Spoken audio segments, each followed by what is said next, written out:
नमस्कार, स्टाइलो न्यूज के इस खास इंटेलिजेंस अपडेट में आपका स्वागत है।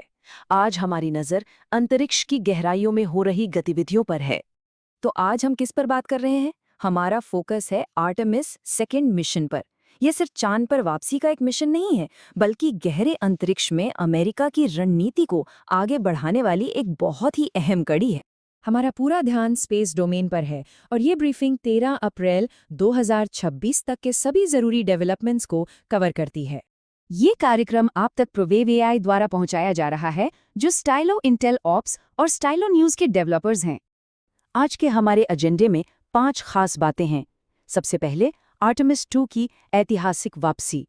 फिर हम देखेंगे कि कैसे नई स्पेस रेस तेज हो रही है और कमर्शियल स्पेस कैसे आगे बढ़ रहा है। इसके बाद हम इन सब के असर को समझेंगे और आखिर में भविष्य में होने वाली जरूरी घटनाओं पर एक नजर डालेंगे। तो चलिए आज की सबसे बड़ी खबर से शुरुआत करते हैं, आर्टेमिस 2 की चांद पर वापसी, जो 50 से भी ज्यादा सालों में इंसान का पहला क्रूड लूनर मिशन है।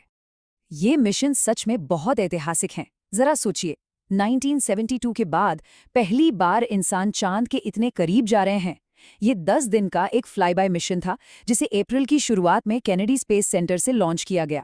और इसके क्रू में 4 बेहतरीन एस्ट्रोनॉट्स हैं, जिनमें कैनेडियन स्पेस एजेंसी के जेरेमी हैंसन भी शामिल हैं। मिशन का असली मकसद ये परखना था कि हमारे नए डीप स्पेस सिस्टम्स इंसानों के साथ कितनी अच्छी तरह काम करते हैं। अब तक का मिशन का सफर बिल्कुल प्लान के मुताबिक रहा है।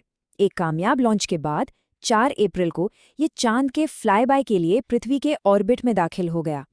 मिशन के बीच में एक खास पड़ाव आया, जब इसने अपोलो 13 का दूरी का रिकॉर्ड भी तोड़ दिया, चांद से 5000 मील और आगे जाकर। अब इसका अगला पड़ाव है सैन डिएगो, कैलिफोर्निया के तट पर एक सुरक्षित वापसी। लेकिन आर्टेमिस 2 की ये कामयाबी कहानी का सिर्फ एक हिस्सा है। पर्दे के पीछे एक नई अंतरिक्ष की दौड़ चल रही है, जहां सफलताएं भी हैं, असफलताएं भी और रणनीतिक खतरे भी।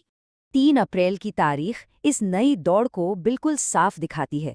एक तरफ जहां अमेरिका ने केनेडी स्पेस सेंटर से आर्टेमिस 2 को सफलतापूर्वक लॉन्च किया, वहीं दूसरी ओर उसी दिन चीन के गोंगी में उनका दोबारा इस्तेमाल होने वाला तियानलोंग 3 रॉकेट अपने पहले ही लॉन्च में फेल हो गया। एक ही दिन में 2 बड़ी ताकतों की अंतरिक्ष से जुड़ी महत्वाकांक्षाओं में एक साफ अंतर देखने को मिला। और चीन चुप बैठने वालों में से नहीं है। जैसा कि इस नक्शे पर देखा जा सकता है, वो अपनी लॉन्च क्षमताओं को तेजी से बढ़ा रहे हैं, जिससे उन्हें अंतरिक्ष में कहीं ज्यादा पहुंच और फ्लेक्सिबिलिटी मिलती है। इस रणनीतिक चुनौती को हल्के में नहीं लिया जा सकता। 8 अप्रैल को स्टाइलो इंटेल ऑप्स के एक असेसमेंट में कहा गया, चीन ऑर्बिट में सबसे ज्यादा चिंताजनक लॉन्ग टर्म और अब तेजी से नियर टर्म खतरा पेश करता है। यह बयान अंतरिक्ष में बढ़ती प्रतिस्पर्धा की गंभीरता को दिखाता है।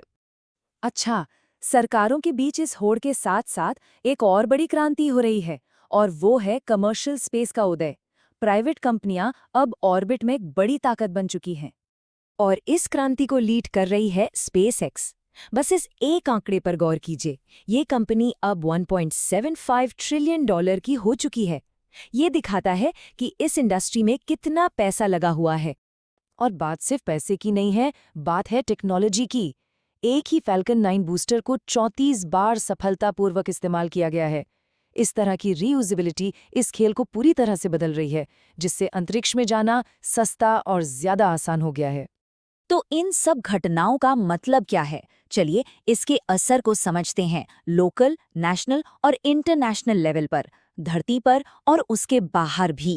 अगर हम अलग अलग किरदारों के नजरिए से देखें, तो नासा के लिए आर्टेमिस 2 भविष्य के मार्स मिशन की ओर एक बड़ा कदम है। वहीं स्पेसएक्स के लिए ये अपनी कमर्शियल ताकत दिखाने का एक और मौका है। और जहां तक चीन की बात है, वो अपनी असफलताओं से सीख रहे हैं और आर्टेमिस को एक चुनौती की तरह देख रहे हैं, जो 2030 के दशक के लिए उनके अपने चांद के मिशन को और हवा दे रहा है। इन अलग अलग नजरियों का असल दुनिया में असर भी होता है।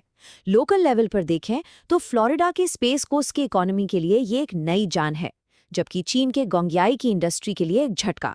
नेशनल लेवल पर यह अमेरिका के गौरव और स्पेस में लीडरशिप को मजबूत करता है और रियूजेबल रॉकेट टेक्नोलॉजी में चीन की कमी को भी दिखाता है।